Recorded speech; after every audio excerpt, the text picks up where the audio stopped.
பிதா குமாரன் பரிசுத்த ஆவியின் திரியேக நாமத்தினாலே ஆமென்.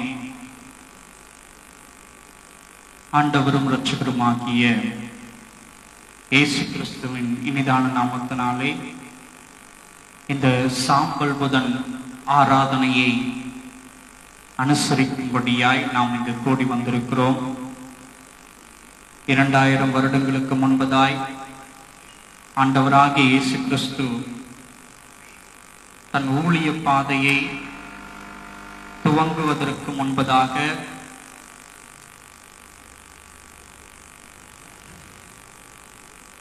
சோதிக்கப்படும்படியாய், சரியாக சொல்ல வேண்டும் என்றால் தேவனுடைய திட்டங்களை அறிந்து கொள்ளும்படியாய் ஏறக்குறைய 40 நாட்கள் அவர் வனாந்திரத்துக்கு பரிசுத்த ஆவியானவர் நிமித்தமாய் கொண்டு போக பண்ணுகிறார்.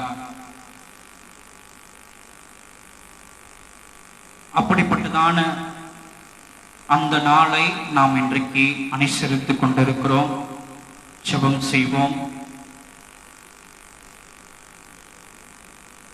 துதிகளின் மத்தியில் வாசம் செய்கிற எங்கள் தூயாதி தூயவரே, நன்றியோடு ஸ்தோத்திரிக்கிறோம் கர்த்தாவே. அப்பா, இந்த சாம்பல் புதனிலே நாங்கள் எங்களுடைய பாவ காரியங்கள் எல்லாவற்றையும் உம் சமூகத்துக்கு முன்பதாய் இறக்கி வைக்கிறோம் ஆண்டவரே. இந்த சாம்பல் புதனிலே தகப்பனே,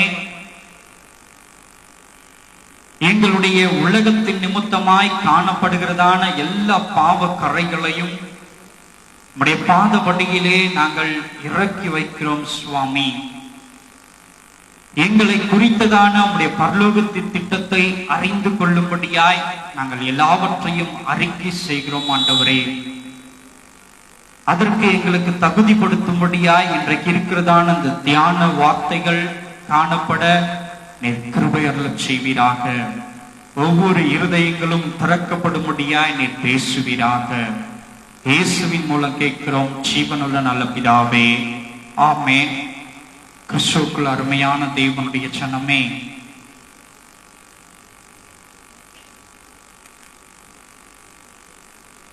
நாம் இன்றைக்கு தியானிக்கும்படியாய் தெரிந்து கொள்ளப்பட்டிருக்கிறதான வேத பகுதி தானியேலின் புஸ்தகம் 9ஆம் அதிகாரம் வசனங்கள் 3-4. தானியேலின் புஸ்தகம் 9ஆம் அதிகாரம் வசனம் 3-4.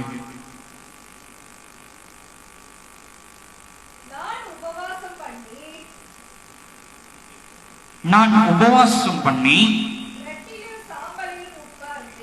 ரட்டிலும் சாம்பலிலும் உட்கார்ந்து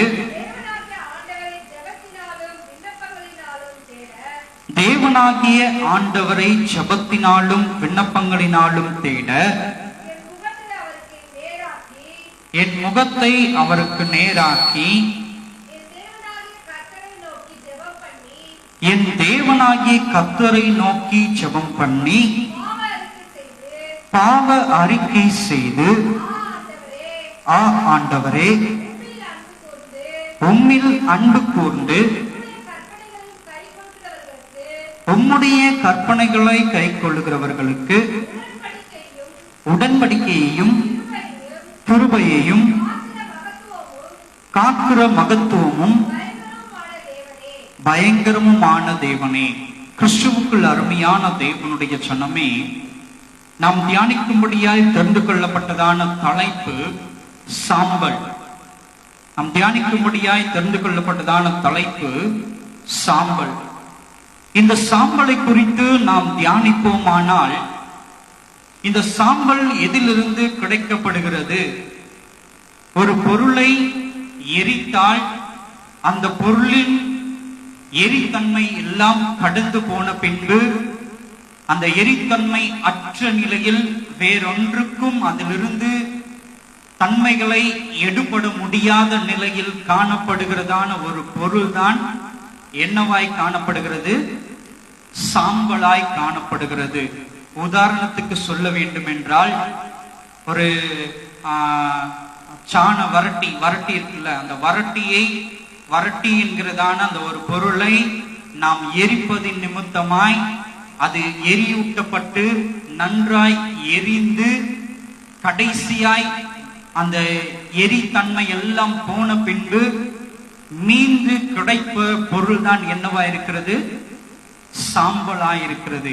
இதன் பிறகாக அதை என்ன பண்ண முடியாது, ஒன்றும் பண்ண முடியாத நிலை. அப்படிப்பட்ட நிலைதான் சாம்பலாய் காணப்படுகிறது.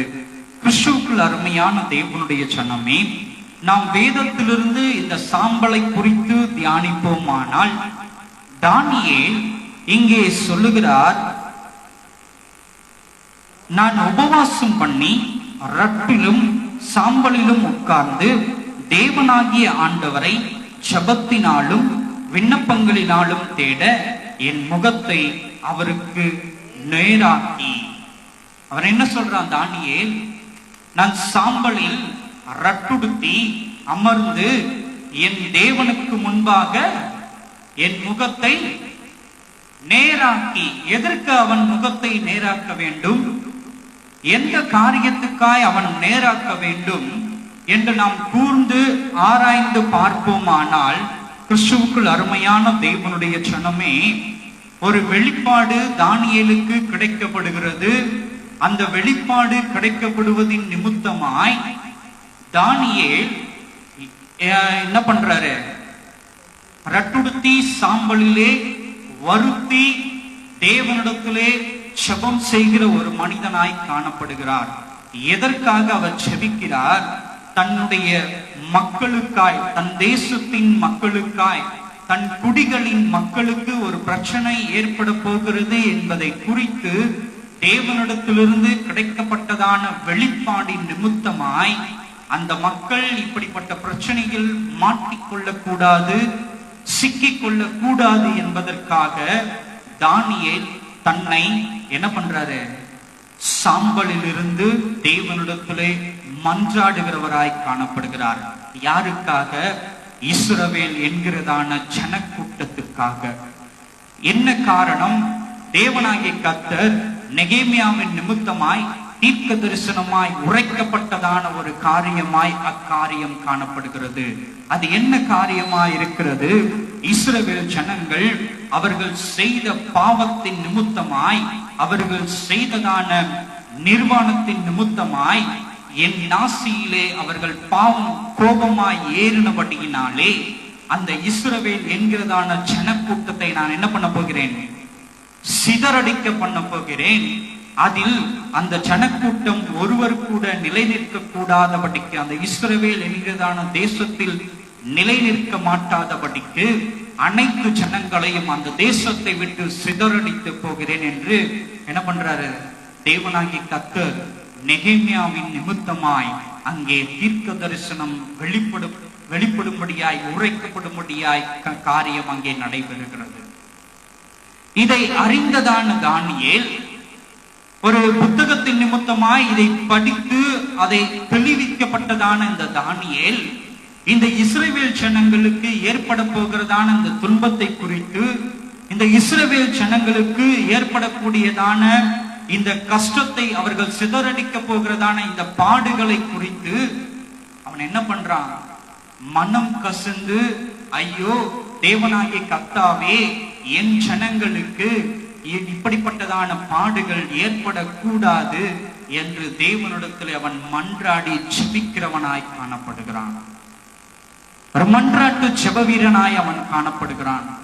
பொதுவாக இந்த தானியேல் என்கிறதான தீர்க்கதரிசி பொதுவாகவே ஒரு ஜெப வீரனாய் அவன் காணப்படுகிறான். எவ்விதமாக? அவன் எருசலேம் தேவாலயத்துக்கு நேராக அனுதினமும் 3 வேளையும் முழங்கால் படியிட்டு தவறாமல் ஜெபிக்கிறதான ஒரு தேவ மனுஷனாய் அவன் காணப்பட்டான்.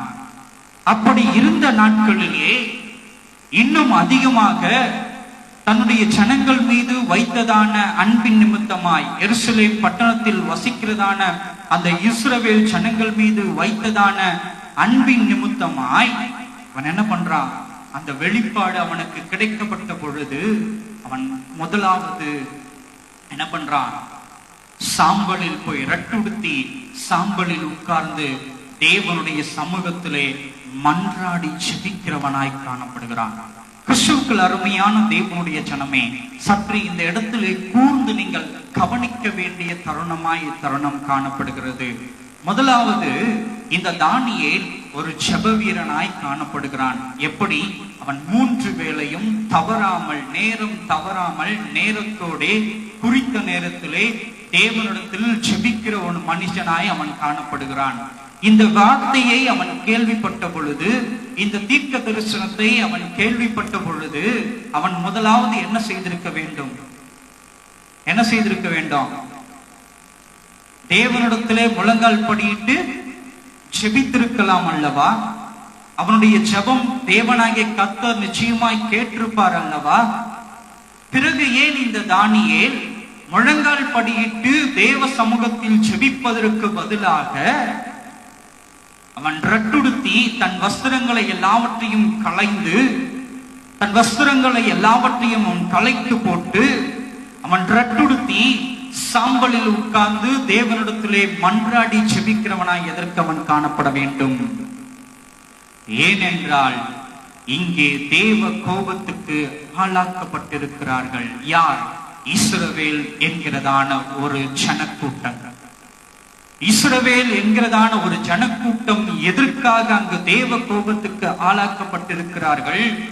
அவர்கள் செய்த பாவ கிரியைகளின் நிமித்தமாய், விபச்சார வேசித்தனங்களின் நிமித்தமாய், ஓரின சேர்க்கைகளின் நிமித்தமாய், தேவன் எவையெல்லாம் அவருக்கு அருவரத்தக்கதான பாவம் என்று அங்கே குறிப்பிட்டிருந்தாரோ, மோசேவின் நிமித்தமாய் நியாயப்பிரமாணத்தில் அவர் இஸ்ரவேல் ஜனங்களுக்கு கொடுத்திருந்தாரோ, அவைகளை எல்லாவற்றையும் இவர்கள் துணிந்து செய்கிறவர்களாய் மாறி போனார்கள்.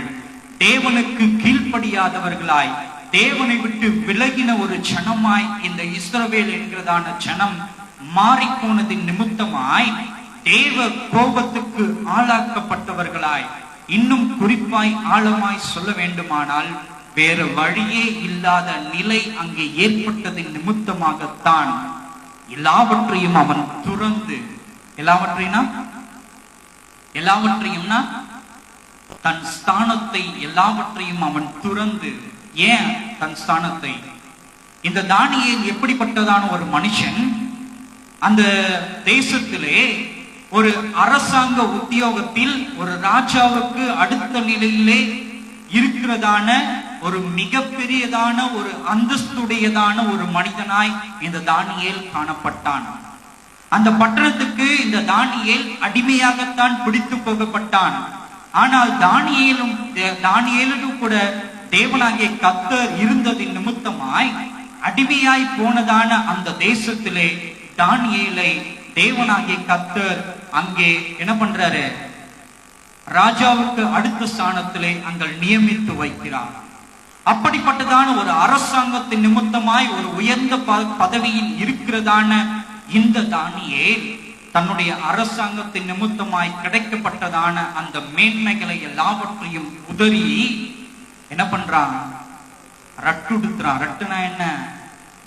சணல் நூல் தரித்ததான ஒரு கோணிப்பை தரித்ததான ஒரு ஆடை, சணல் நூலை கொண்டு தயாரிக்கப்பட்டதான ஒரு ஆடையை அவன் அணிந்து கொண்டு, கொஞ்சம் நல்லா யோசிச்சு பார்க்கணும். இந்த தானியேல் எப்படிப்பட்டதான ஆடையை அணிந்து கொண்டிருந்தவன்? ராஜ வஸ்திரத்தை அவன் அணிந்து கொண்டிருந்தவனாய் காணப்பட்டான். ஏன்? ராஜாவுக்கு அடுத்த நிலையிலே இவன் இருக்கிறான். அப்படி என்றால் ராஜாவுக்கு அடுத்த நிலையில் இவன் இருக்கிறான் என்றால் மிகவும் உயர்ந்த பதவியில் தான் அவன் அமர பண்ணப்பட்டிருக்கிறான். அப்படிப்பட்டதான மிகவும் உயர்ந்த பதவியில் அமர்ந்திருக்கிறவர்கள் எத்தனை மேன்மையான உடையை அவர்கள் அணிந்திருக்க கூடும்? சற்று நீங்கள் சிந்தித்து பார்க்க வேண்டியதான தருணம். அப்படிப்பட்டதான அந்த உடைகளை எல்லாவற்றையும் அவன் களைந்து போட்டுவிட்டு தான் ஒரு ராஜாவுடைய ஒரு அடுத்த ஸ்தானத்தில் பணிபுரிகிறேன் என்கிறதை எல்லாவற்றையும் விட்டுவிட்டு அவன் யாருக்காக சாம்பலில் உட்காருகிறவனாய் காணப்படுகிறான்? இஸ்ரவேல் என்கிறதான ஒரு கூட்டத்துக்காய், தான் அதிகமாய் நேசித்ததான ஒரு ஜனங்களுக்காய், ஜனங்கள் மாண்டு போய்விடக்கூடாது, தேவனுடைய கோபத்துக்கு ஆளாக்கப்பட்டு போய்விடக் கூடாது என்பதற்காக தன்னை சாம்பலில் தாழ்த்துகிறவனாய் காணப்படுகிறான். எதற்கு என்ன காரணம்? அவன் தாழ்த்துவதின் நோக்கம் என்ன?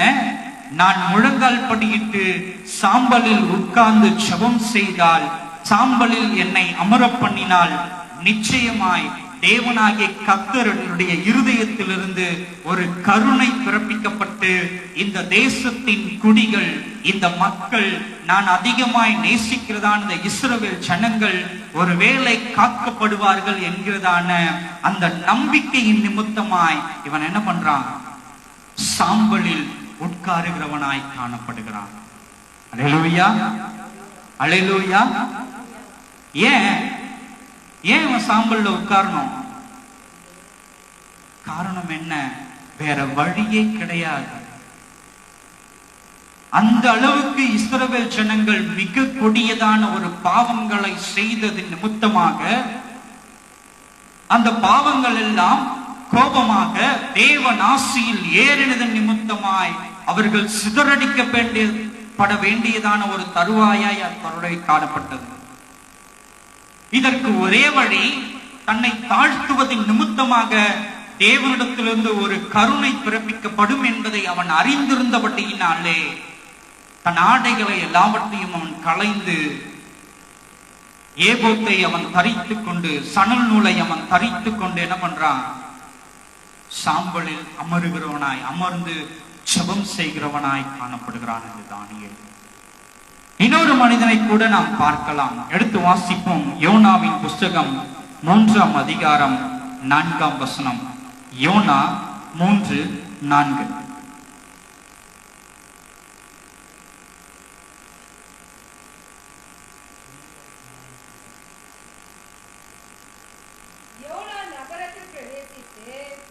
யோனா நகரத்தில் பிரவேசித்து ஒரு நாள் பிரயாணம் பண்ணி இன்னும் 40 நாள் உண்டு,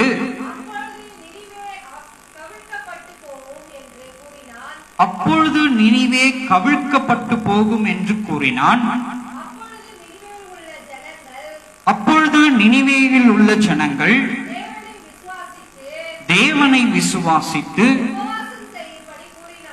உபவாசம் செய்யும்படி கூறினார்கள்.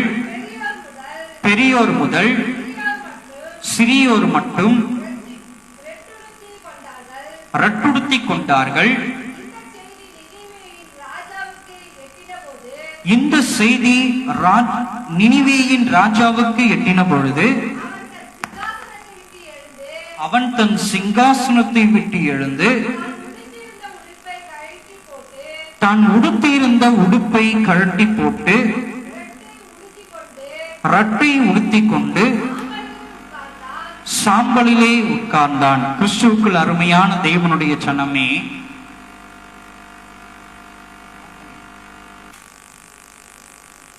கிறிஸ்துவுக்குள் அருமையான தேவனுடைய ஜனமே, இங்கே யோனா என்கிறதான தீர்க்கதரிசி என்ன பண்றாரு? தேவனாகி கர்த்தர் நினிவேவுக்கு அனுப்புகிறார். எதற்காக? நினிவே மக்களை, நினிவே பட்டணத்தில் வசிக்கிறதான ஜனங்களை நான் என்ன பண்ண போகிறேன்? அழிக்க போகிறேன். எதற்காக? அவர்கள் செய்ததான பாவத்தின் நிமித்தமாய், அவர்கள் செய்ததான தேவனுக்கு பிரியமில்லாத காரியத்தின் நிமித்தமாய் நான் அதிகமாய் கோபமாய் இருக்கிறபடியினாலே அந்த ஜனங்கள் எல்லாரையும் நான் என்ன பண்ண போகிறேன்? அழிக்க போகிறேன் என்று தேவனாகிய கர்த்தர் யோனாவினிடத்திலே சொல்லி, இந்த யோனா தீர்க்கதரிசியின் நிமித்தமாய் அந்த நினிவே பட்டணத்தில் வசிக்கிறதான ஜனங்களுக்கு சொல்லும்படியாய் என்ன பண்றாரு? யோனாவை அனுப்புகிறார். இந்த யோனா கவனிக்கணும்.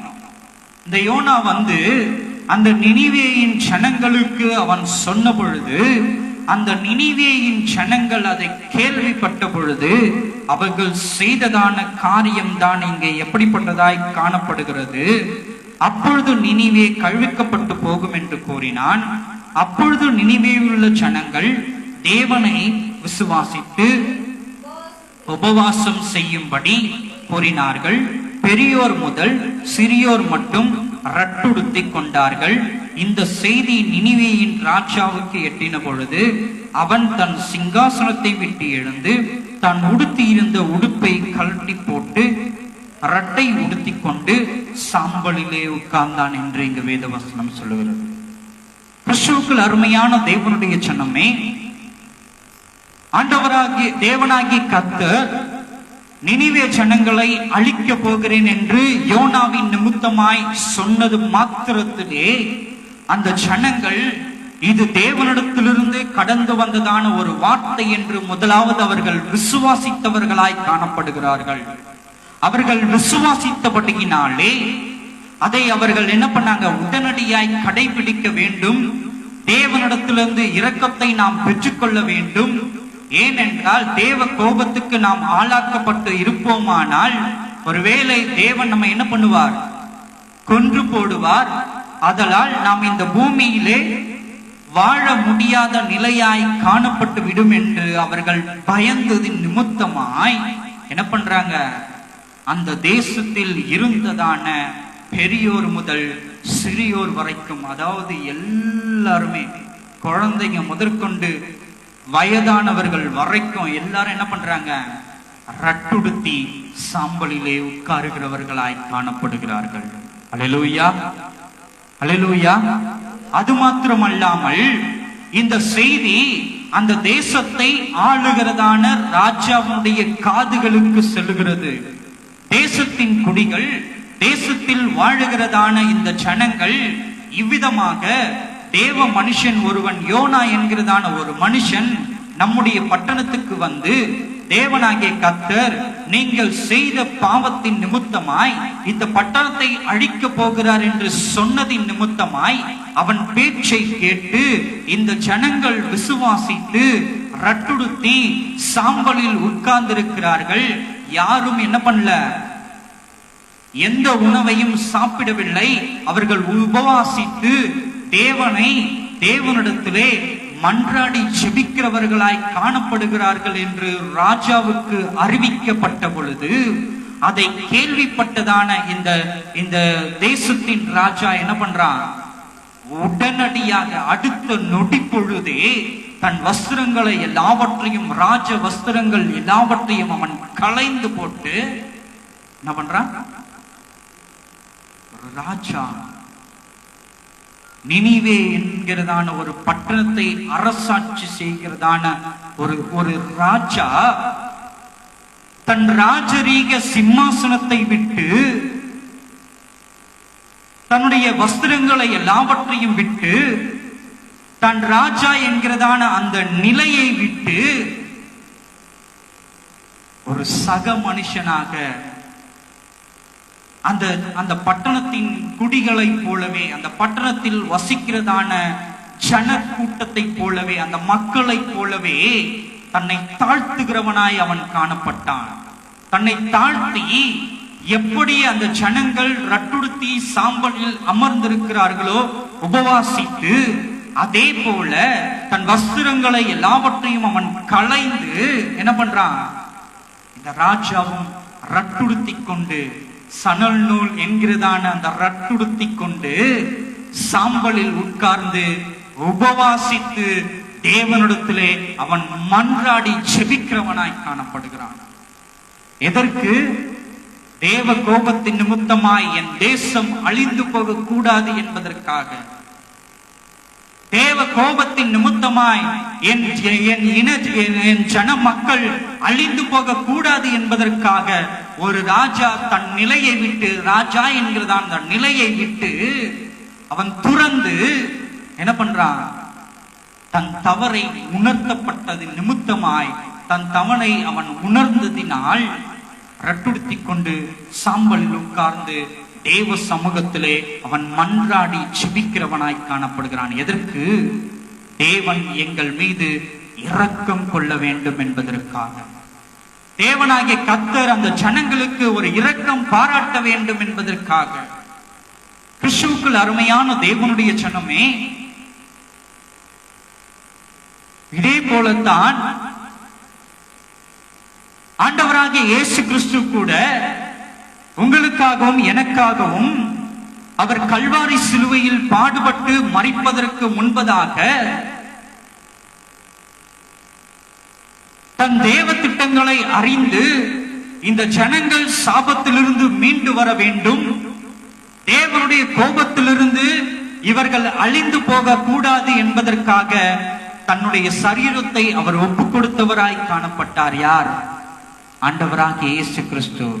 வாசிப்போம். லூக்கா எழுதின சுவிசேஷம் 11ஆம் அதிகாரம் 32ஆம் வசனம். லூக்கா எழுதின சுவிசேஷம் 11ஆம் அதிகாரம் 32ஆம் வசனம்.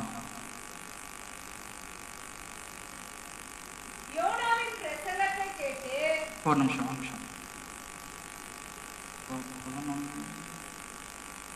வாசிங்க.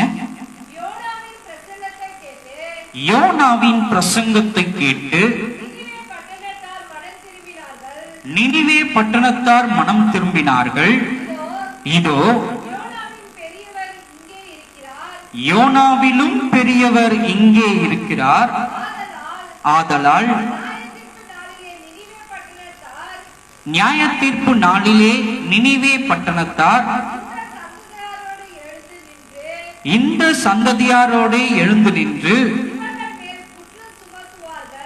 இவர்கள் மேல் குற்றம் சுமத்துவார்கள். போதும். கிறிஸ்துவுக்குள் அருமையான தேவனுடைய ஜனமே, இங்கே சொல்லப்பட்டிருக்கிறதான காரியம் என்னவாய் காணப்படுகிறது? யோனாவின் பிரசங்கத்தை கேட்டு நினிவே பட்டணத்தார் மனம் திரும்பினார்கள். இதோ யோனாவிலும் பெரியவர் இங்கே இருக்கிறார். ஆதலால் நியாய தீர்ப்பு நாளிலே நினிவே பட்டணத்தார் இந்த சந்ததியாரோடு எழுந்து நின்று இவர்கள் மேல் குற்றம் சுமத்துவார்கள். எதற்காக நினிவே பட்டணத்தார் நியாய தீர்ப்பின் நாளில் எழுந்து நின்று இவர்களை குற்றம் சுமத்த வேண்டியதாய் காணப்படுகிறது? எதற்காக நினிவே பட்டணத்தின் ஜனங்கள் நியாய தீர்ப்பின் நாளில் உயிர் தெழும்பின பொழுது அவர்கள் நம்மை குறித்து குற்றம் சாட்டப்பட வேண்டியதாய் காணப்படுகிறது என்று இங்கே குறிப்பிடப்பட்டிருக்கிறது? யோனாவின் பிரசங்கத்தை கேட்டு நினிவே பட்டணத்தார் மனம் திரும்பினார்கள். யோனாவின் பிரசங்கத்தை கேட்டு நினிவே பட்டணத்தின் ஜனங்கள் என்ன பண்ணாங்க?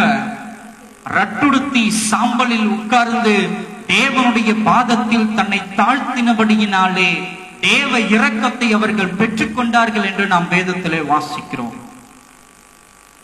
தேவனிடத்திலிருந்து இரக்கத்தை அவர்கள் பெற்றுக் கொண்டார்கள். தேவனிடத்திலிருந்து பாவத்துக்கு ஏதுவான மன்னிப்பை அவர்கள் பெற்றுக் கொண்டார்கள். அவர்கள் மன்னிப்பை பெற்றுக் கொண்டதின் நிமித்தமாய் 40 நாட்களில் இந்த தேசத்தை அழிப்பேன் என்று சொன்னதாகிய தேவனாகிய கர்த்தர் அழிக்காமல் என்ன பண்ணாரு? அந்த ஜனங்களை மன்னித்தார். எதன் நிமித்தமாக? அவர்கள் தன்னை தாழ்த்தினதின் நிமித்தமாக. தேவ சமூகத்திற்கு முன்பதாய். கிறிஸ்துவுக்குள் அருமையான தேவனுடைய ஜனமே, அந்த நினிவே பட்டணத்துக்கு யோனா என்கிறதான தீர்க்கதரிசியின் நிமித்தமாய் இன்னும் ஆழமாய் சொல்ல வேண்டுமானால், யோனா என்கிறதான ஒரு ஊழியக்காரனின் நிமித்தமாய் ஒரு எச்சரிப்பின் சத்தம் அனுப்பப்பட்ட பொழுது, அந்த எச்சரிப்பின் சத்தத்துக்கு அந்த நினிவேயின் பட்டணத்தின் ஜனங்கள் செவிசாய்த்தபடியினாலே அவர்கள் தேவ கோபத்திலிருந்து இரக்கம் பெற்றவர்களாய் காணப்பட்டார்கள். இன்றைக்கு தேவன் நிமித்தமாய், ஊழியக்காரர்களின் நிமித்தமாய் உங்களுக்கு அநேக எச்சரிப்பின் சத்தங்கள் உங்களுக்கு முன்பதாய் கடந்து வருகிறது. நீங்கள் எந்த இடத்தில் காணப்படுகிறீர்கள்?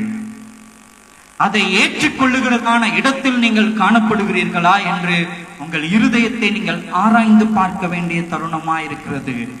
ஏன் வசனம் இங்கே தெளிவாய் சொல்லப்பட்டிருக்கிறது? இதோ யோனாவிலும் பெரியவர் இங்கே இருக்கிறார். ஆதலால் நியாய தீர்ப்பு நாளிலே நினிவே பட்டணத்தார் இந்த சந்ததியரோடு எழுந்து நின்று இவர்கள் மேல் குற்றம் சுமத்துவார்கள். ஏன்? எதனால? என்ன காரியம்? கிறிஸ்துவுக்குள் அருமையான தேவனுடைய ஜனமே, அந்த யோனாவை காட்டிலும் மிக பெரியதான ஒரு தீர்க்கதரிசி இங்கே என்ன பண்ணி இருக்கிறாரு? என்ன பண்ணியிருக்கிறாரு? 40 நாட்கள் தன்னுடைய சரீரத்தை என்ன பண்ணியிருக்கிறாரு?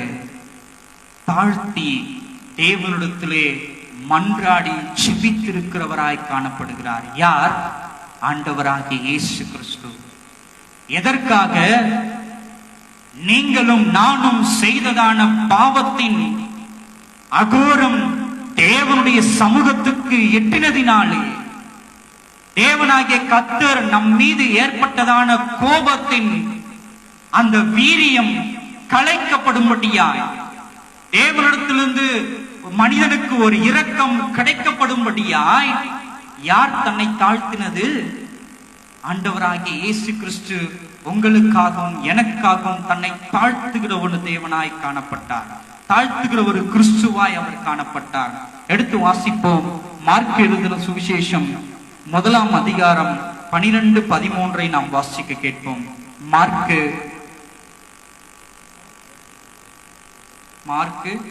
1 அதிகாரம் 12-13. ஒரு நிமிஷம்.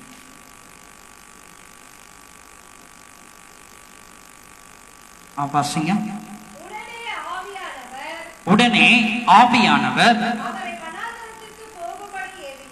அவரை வனாந்திரத்துக்கு போகும்படி ஏவினார்.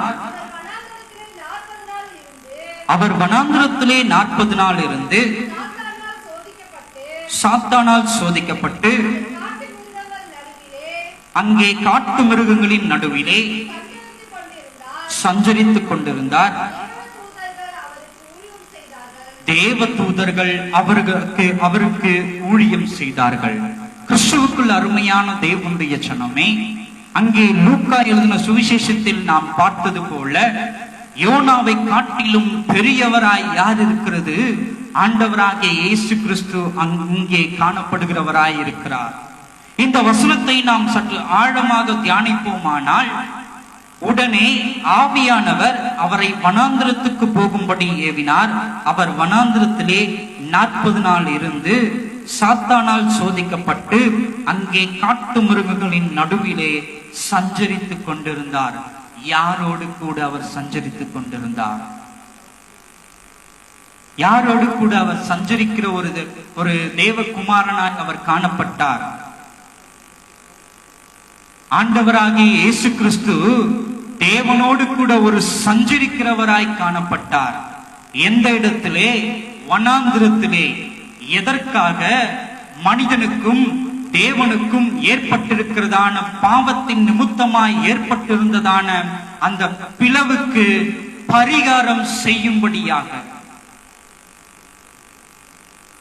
பரிகாரியாக்கப்பட வேண்டும்படியாக.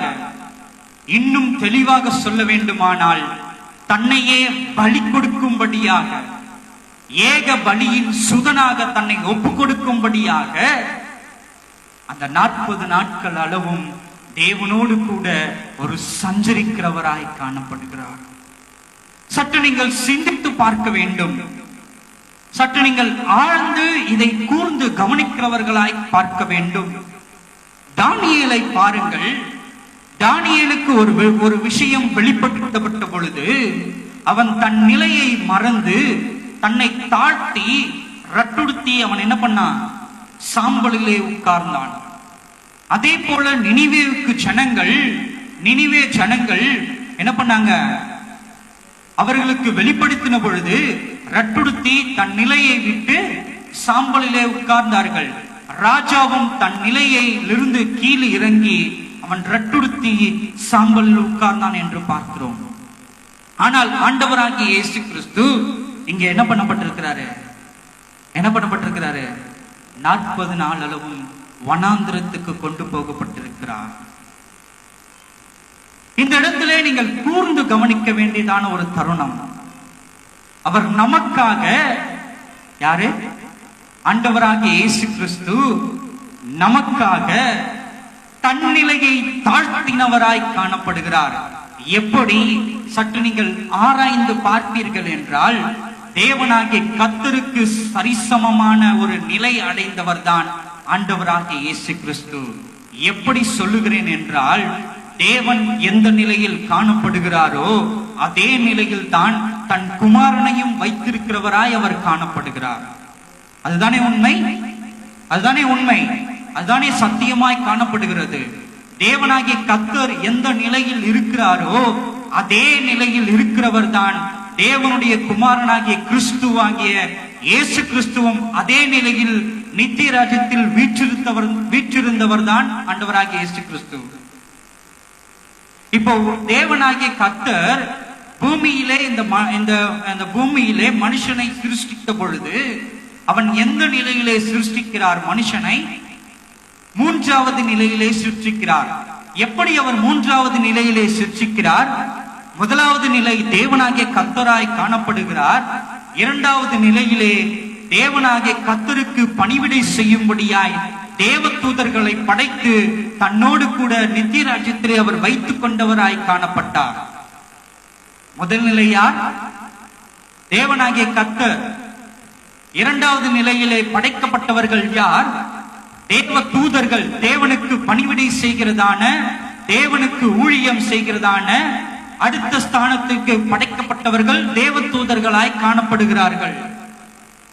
வசனம் சொல்லுகிறது, தேவ தூதர்களிலும் சற்று தாழ்ந்தவனாக்கி மனிதனை சிருஷ்டித்தார் என்று வேத வசனம் சொல்லுகிறது. கிறிஸ்துவுக்குள் அருமையான தேவனுடைய ஜனமே, தேவ தூதர்களிலும் சற்று தாழ்ந்தவனாகிய மனிதனை சிருஷ்டித்தார் என்றால் மனிதனை மூன்றாவது நிலையிலே சிருஷ்டித்திருக்கிறார். நீங்கள் நன்றாய் கூர்ந்து கவனிக்க வேண்டிய தருணம் காணப்படுகிறது.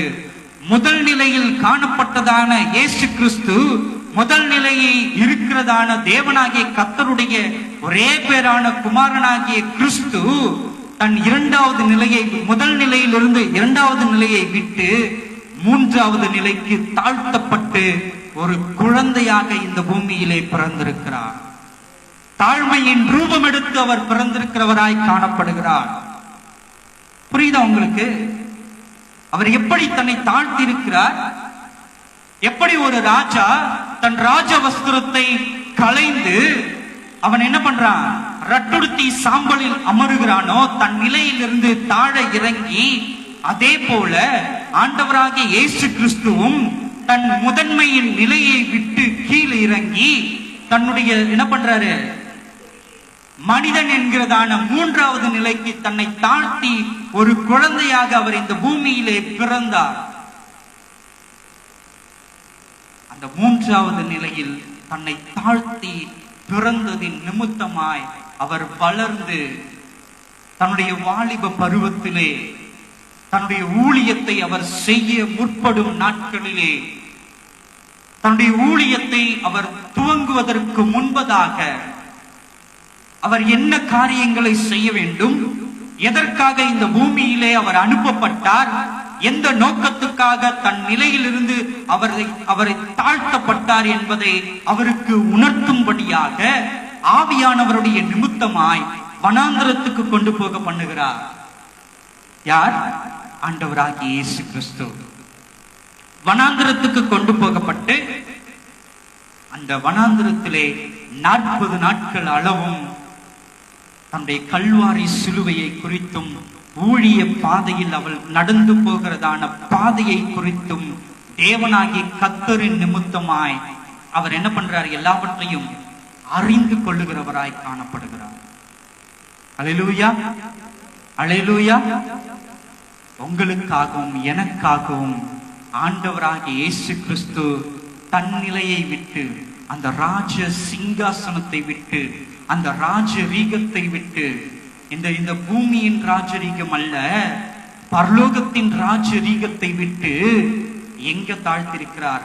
மனிதன் என்கிறதான நிலைக்கு தன்னை தாழ்த்தி இந்த பூமியிலே பிறந்து நீங்களும் நானும் அவர் நிலைக்கு வர வேண்டும் என்பதற்காக. நன்றாய் நீங்கள் புரிந்து கொள்ள வேண்டும். மூன்றாவது நிலை எதற்கு? இந்த மூன்றாவது நிலையிலிருந்து அடுத்த நிலையாகிய தூதர்களின் இரண்டாம் நிலையிலே வருவதற்காக என்ன பண்றாரு? நம்மை, அவரை தன்னுடைய நிலைக்கு, இந்த மனிதனுடைய நிலைக்கு தன்னை தாழ்த்தினார். எதற்கு? எதற்கு?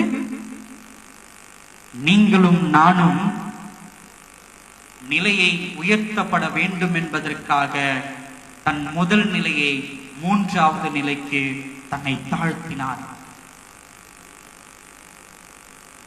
எப்படி தானியேல் தன்னுடைய குடிகள் மீது அவன் அன்பு கொண்டபடியினாலே தன் நிலையை விட்டொழித்து அவன் சாம்பலில் உட்கார்ந்தானோ, எப்படி அந்த நினிவேயின் ராஜா அந்த ராஜரிகத்தை விட்டு தன்னுடைய ஜனங்களுக்காக தன் நிலையை விட்டு அவன் ரட்டுடுத்தி சாம்பலில் உட்கார்ந்தானோ, அதே போல இன்றைக்கு உங்களையும் என்னையும் மீட்டெடுப்பதற்காக உங்கள் மீதும் என் மீதும் அன்பு அதிகமாக வைத்ததின் நிமித்தமாக உங்களுக்காக ஆண்டவராகிய இயேசு கிறிஸ்து தன் நிலையை விட்டொழித்து அவர் என்ன பண்றார்? தன்னை மனிதன் என்கிறதான நிலைக்கு தன்னை தாழ்த்தினார். அல்லேலூயா, அல்லேலூயா. கிறிஸ்துவுக்குள் அருமையான தேவனுடைய ஜனமே, அவர் தன் நிலைக்கு எதற்காக அவர் தாழ்த்தினார்? அவர் தாழ்த்துதலின் நோக்கம் என்ன? இந்த சாம்பல் எப்படி வேறொன்றுக்கும் எப்படி சொல்றது, நான் சாம்பல் அந்த எரியூட்டு தன்மை எல்லாம் போன பிறகு, ஒரு பொருளின் எரியூட்டு தன்மை எல்லாம் போன பிறகு கடைசி நிலையாகிய சாம்பல் அது ஒன்றுக்கும் உதவாத நிலை, தேவைப்படாதது. அப்படிப்பட்டதான அந்த சாம்பலை போலவே தன்னை என்ன பண்ண நம்ம நினைத்து கொள்ளுகிறவர்களாய் காணப்பட வேண்டும். எதற்கு? இன்றைக்கு மனிதனுடைய நினைவு எவைகளாய் காணப்படுகிறது? நான் ஒரு பெரிய பட்டதாரி, நான் உத்தியோகத்திலே உயர்ந்தவன், நான் படிப்பிலே உயர்ந்தவன், நான் வசதியிலே உயர்ந்தவன், நான் எவ்வளவு பெரிய ஸ்தானத்தில் உயர்த்தப்பட்டவன் என்று உனக்கு தெரியுமா என்கிறதான தன்னுடைய கர்வம். கிறிஸ்துவுக்குள் அருமையான தேவனுடைய ஜனமே, ஒரு காரியத்தை நன்றாய் அறிந்து கொள்ள வேண்டும்.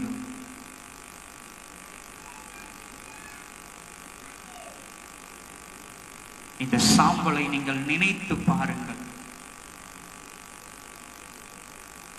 இந்த சாம்பலை போல இன்னும் ஆழமாக சொல்ல வேண்டும் என்றால், ஆண்டவராகிய இயேசு கிறிஸ்துவை நினைத்து பாருங்கள்.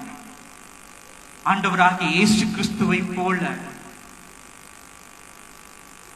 அவர் நினைத்திருந்தால் தன் நிலையிலிருந்தே நம்மை விடுவித்திருக்க கூடும்.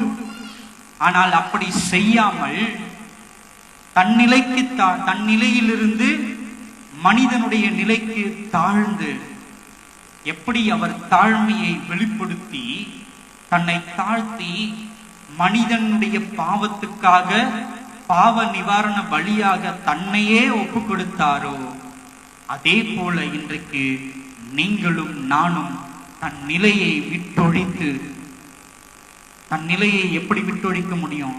நான் யார் தெரியுமா, அந்த நான் யார் தெரியுமா என்கிறதான எண்ணம் கொள்ளாதவர்களாய், நான் கிறிஸ்துவுக்குள்ளாக்கப்பட்டவேன் என்கிறதான நிலையோடு கூட நாம் இந்த சாம்பல் புதன் துவக்கத்தில் இருந்து இனி வருகிறதான இந்த 46 நாட்களும் தேவனிடத்திலே தன்னை தாழ்த்தி சுபிக்கிறவர்களாய் காணப்படுவோம். எதற்காக? தேவனாகிய கர்த்தாவே, எங்களுக்காக நிலையை துறந்து நீர் பாடுபட்டீர். எனக்காக, நான் செய்த பாவத்துக்காக நான் அடுத்த நிலைக்கு முன்னேற வேண்டும் என்பதற்காக நீர் உம்முடைய நிலையை தாழ்த்தினீரே. அதை பொறுத்து, அதை ஏற்றுக்கொண்டு நான் என் நிலையிலிருந்து உம்மிடத்திலே தாழ்த்துகிறேன் என்கிறதான வெளிப்பாடு பெற்றவர்களாய் நம்மை தாழ்த்துவோமானால், தேவனிடத்திலிருந்து இரக்கம் பெற்றவர்களாய் நாம் நித்திய ராஜ்யத்துக்கு சேர்வதற்கு இந்த எண்ணம் ஏதுவாக்கப்பட்டதாய் காணப்பட்டும். இதைதான் ஆண்டவராகிய இயேசு கிறிஸ்து குறிப்பிட்டு சொல்லுகிறவராய் காணப்படுகிறார். எவ்விதமாக? ஒருவன் என் பின்னே வர விரும்பினால் அவன் தன்னைத்தான் தாழ்த்தி தன் சிலுவையை சுமந்து கொண்டு என்னை பின்பற்றி வர கடவன் என்று. தன்னை வெறுக்கிறவர்களாய் காணப்பட வேண்டும். தன் நிலையை தாழ்த்துகிறவர்களாய் காணப்பட வேண்டும். தன்னை வெறுப்பது எவ்விதமாக? தன் நிலையில் இருந்து தன்னை தாழ்த்துவது நிமித்தமாகத்தான் தன் நிலையை விருக்க முடியும். கிறிஸ்துவுக்குள் அருமையான தேவனுடைய ஜனமே, ஒருவேளை இவ்வளவு நாட்களும் நான் என்கிறதான அகந்தையோடு நீங்கள் காணப்பட்டிருப்பீர்களா? என்னால் மாத்திரம்தான் எல்லாம் முடியும் என்கிறதான எண்ணம் கொண்டிருந்ததான நிலையிலே நீங்கள் வாழ்ந்து கொண்டிருந்திருப்பீர்களா? நான் உயர்ந்த ஸ்தானத்தில் உயர்த்தப்பட்டிருக்கிறவன் என்கிறதான எண்ணம் உங்களை ஆட்கொண்டிருக்கிறதா? தேவனுடைய எச்சரிப்பின் சத்தம் உனக்கு நேராய் கடந்து வந்து கொண்டிருக்கிறது. நான் என்கிறதான அகந்தை உன்னை விட்டு அகன்றால் மாத்திரம்தான், சுயம் என்கிறதான அந்த அகந்தையின் குணம் உன் சரீரத்தை விட்டு உன் ஆத்துமாவை விட்டு வெளியேறினால் மாத்திரம்தான் உன்னை நீ தாழ்த்தும் பொழுது தேவனாகிய கர்த்தர் உன் மீது இரக்கம் கொண்டு உன்னை காக்க அவர் வல்லமை உள்ள தேவனாயிருக்கிறார். இந்த பூமிக்குரியதான காப்பதை பற்றி நான் பேசவில்லை. நித்திய ராஜ்யத்துக்கு காப்பதற்காக, நித்திய ராஜ்யத்தின் மீட்பை பெற்றுக் கொள்வதற்காக நான் இங்கே பேசிக் கொண்டிருக்கிறேன். அல்லேலூயா, அல்லேலூயா. உங்களை நீங்கள் தாழ்த்துவீர்களானால் தேவனிடத்திலே இரக்கத்தை பெற்றுக் கொள்வீர்கள். ஒருவேளை நீங்கள் தாழ்த்தாமல் நான் பார்த்துக் கொள்ளுகிறேன், இந்த பூமியில் நான் பிறந்தது எதற்கு, இந்த பூமியை நான் சுதந்திரிப்பதற்கு தானே நான் பிறந்தேன் என்று தன் இருமாப்பின் நிமித்தம், மன கடினத்தின் நிமித்தம் நீங்கள் வாழ்ந்து கொண்டிருப்பீர்கள் என்றால், ஒரு நாள் வரும், அந்நாளிலே நித்திய ராஜ்யத்துக்கு பிரவேசிக்க முடியாதபடிக்கு மரண ஆக்கணிக்குள்ளாய் நீதியை தீர்க்கப்படுகிற ஒரு மனிதனாக்கப்பட்டு போவீர்கள் என்று நிச்சயமாய் நான் சொல்லிக் கொள்ளுகிறேன். எதன் நிமித்தமாக? இங்கே வசனம் சொல்லுகிறது நிமித்தமாக. லூக்கா எழுதின சுவிசேஷம் 11ஆம் அதிகாரம் 32ஆம் வசனம் சொல்லுகிறதின் நிமித்தமாக. பாருங்கள், ஒருவேளை உங்கள் இருதயம் தன்னை தாழ்த்துவதற்கு கடினப்பட்டு போகுமேயானால் உங்களை குறித்து தர்க்கம் பண்ணுவதற்காக நினிவேயின் பட்டணத்தார் வருவார்கள் என்று இங்க வேத வசனம் சொல்லுகிறது. உங்கள் மனம் மாற்றப்படாமல் கடின இருதயத்தோடே, நான் என்கிறதான சுயத்தோடே இந்த பூமியை நீங்கள் சுதந்திரித்துக் கொண்டிருப்பீர்களானால், தேவ சமூகத்தில் உங்களை தாழ்த்த மறந்து போவீர்களானால், உங்களிடத்திலே தர்க்கம் பண்ணும்படியாய் நினிவேவின் ஜனங்கள் வருவார்கள் என்று இங்கே வேத வசனம் சொல்லுகிறது. அந்த வசனத்தை ஒரு முறை கூட நாம் வாசித்து முடிக்கலாம் என்று ஆசைப்படுகிறேன். யோனாவின் பிரசங்கத்தை கேட்டு நினிவேவின் பட்டணத்தார் மனம் திரும்பினார்கள். இதோ யோனாவிலும் பெரியவர் இங்கே இருக்கிறார். ஆதலால் நியாய தீர்ப்பு நாளிலே நினிவே பட்டணத்தார் இந்த சந்ததியரோடு எழுந்து நின்று இவர்கள் மேல் குற்றம் சுமத்துவார்கள் என்று வேத வசனம் தெளிவாய் சொல்லப்பட்டிருக்கிறது. ஆகவே கிறிஸ்துவுக்குள் அருமையான தேவனுடைய ஜனமே, உன் நிலையை மறந்து, தன் அகந்தையை விட்டு, கடின இருதயத்தை விட்டு, உன் இருதயத்தை தாழ்த்தி, இச்சாம்பலில் இருந்து சாம்பலில் இருக்கிறேன் என்கிறதான மனப்பக்குவத்துக்குள் ஆக்கப்பட்டு தேவ சமூகத்தில் மன்றாடி செபிப்பாயானால் உன் மீது தேவன் இரக்கம் கொண்டு உன்னை விடுவிக்க அவர் வல்லமையுள்ள தேவனா இருக்கிறார். ஜெபம் செய்வோமா?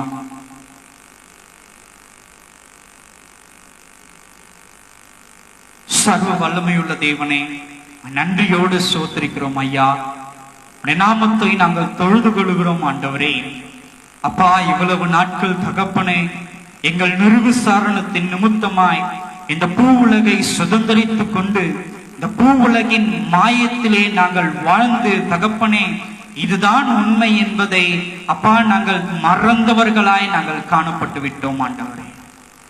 உடைய நிச்சயத்தை மறந்தவர்களாய் நாங்கள் இந்த பூமியிலே அப்பா நாங்கள் வாழ்ந்து கொண்டிருக்கிறோம் சுவாமி. இதோ இப்பொழுது தகப்பனே, எங்கள் நிலையை நாங்கள் தாழ்த்துகிறோம் ஐயா.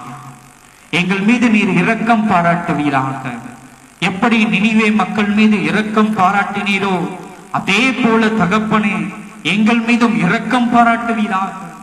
இஸ்ரவேல் ஜனங்கள் மீது நீர் இரக்கம் பாராட்டி அவர்கள் சிதறடிக்கப்பட்டாலும் அப்பா தகப்பனே, சில வருடங்கள் கழித்து மீண்டுமாய் இஸ்ரவேல் என்கிறதான ஜனக்கூட்டம் அங்கு நீர் ஏற்படுத்தினீரே ஆண்டவரே. அதே போல தகப்பனே, எங்களையும் கர்த்தாவே நாங்கள் ஒப்பு கொடுக்கிறோம் ஐயா. எங்களை உம்முடைய பாதபடியிலே நாங்கள் தாழ்த்துகிறோம் ஆண்டவரே. அப்பா, உம்முடைய ராஜ்யத்துக்கு நாங்கள் பிரவேசிக்க எங்களை நீர் தகுதிப்படுத்துவீராக சுவாமி. எங்கள் இருதயத்தில் காணப்படுகிறதான நான் என்கிறதான அந்த சுயத்தின் அகந்தை எங்கள் கூர் உடைக்கப்பட்டு போகட்டும் சுவாமி. உம்முடைய நாமம் மகிமைப்படட்டும். எங்களோடு கூட இருந்து நீர் எங்களை வழி நடத்துவீராக, காத்துக் கொள்வீராக. வந்திருக்கிற யாவரும் உடைய நித்திய ஆசீர்வாதத்தை பெற்றுக் கொண்டவர்களாய் இந்த இடத்தை விட்டு கடந்து செல்ல நீர் கிருபை அருளச் செய்வீராக. இதை பார்க்கிற யாவரும் உடைய நித்திய ஆசீர்வாதத்தை பெற்றுக் கொண்டவர்களாய் தகப்பனே, இந்த வசனம் திருவசனங்கள் அவர்கள் இருதயத்தை தொடப்பட்டதின் நிமித்தமாய் அவர்கள் உம்முடைய சமூகத்திலே தங்களை தாழ்த்துகிறவர்களாய் மாற நீர் அவர்களோடு கூட இடைபடுவீராக சுவாமி. கரம் எங்களோடு கூட இருந்து வழி நடத்தட்டும். இயேசுவின் மூலம் கேட்கிறோம் ஜீவனுள்ள நல்ல பிதாவே. ஆமென், ஆமென்.